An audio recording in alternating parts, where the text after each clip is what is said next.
Sa Ninoy Aquino International Airport naman, hindi ng pagdagsa ng mga pasahero ngayong Holy Week ang pinaghahandaan. Binabantayan rin doon ang mga umuwi galing pong Middle East. Kasunod ng ulat na 2 Pilipino ang namatay sa UAE dahil sa Middle East Respiratory Syndrome, coronavirus o MERS-CoV. Saksi si Dano Tingkungko. Bagamat normal pa ang sitwasyon, kasado ng security measures sa NAIA Terminal 3 2 araw bago ang Miyerkules Santo. Sa araw na yan, inaasahan ng bulto ng mga pasahero na aabot daw sa 46,000. Yung flow ng pasahero natin, kasi napaaga yung semestral break ng mga estudyante, no? Nang dati sumasabay doon sa mga nagbabakasyon, ganito mga Holy Week. Sa NAIA Terminal 1, mahigpit din ang pagmamonitor ng Bureau of Quarantine sa pagdating ng mga pasahero, lalo na yung mga galing sa Middle East. Tuloy-tuloy po ang ating pagmamonitor ng mga pasaherong dumarating po sa ating bansa. Ang mga paliparan ho'y palaging naka-alerto. Binabantayan ho natin ang mga pasaherong pumapasok sa atin na may sakit. Primarily fever po, ang unang simptomas ng MERS-CoV. Tapos kung sakali ho may mamonitor tayong pasahero na may lagnat, in-examine po natin sila. Yan ay para hindi makapasok sa bansa ang Middle East Respiratory Syndrome Coronavirus o MERS-CoV na mahigit 200 tao na sa buong mundo ang tinamaan at kumitil sa 72.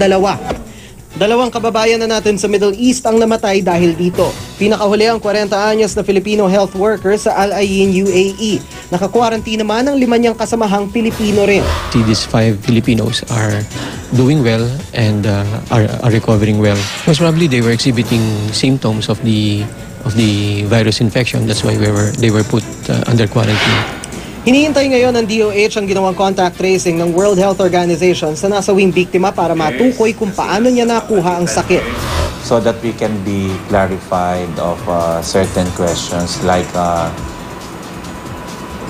kasama niya ba yung 5? Nahawa ba sa kanya? O silang 6 nahawa sa ibang tao? Sa isang ospital naman sa Jeddah, Saudi Arabia, 16 ang kumpirmadong may MERS-CoV. Kabilang ang 45 anyos na Filipina nurse na nasa ICU. May na-admit daw po sa ER galing po sa labas. Doon na po nagsimula yung sintomas kasi tinry nilang i-revive yung pasyente pero hindi po nila alam na positive pala to sa coronavirus. Ubo, lagnat, sipon at pananakit ng kalamnan ng mga sintomas ng MERS-CoV. Parang trangkaso pero nauuwi ito sa kidney failure at atake sa puso.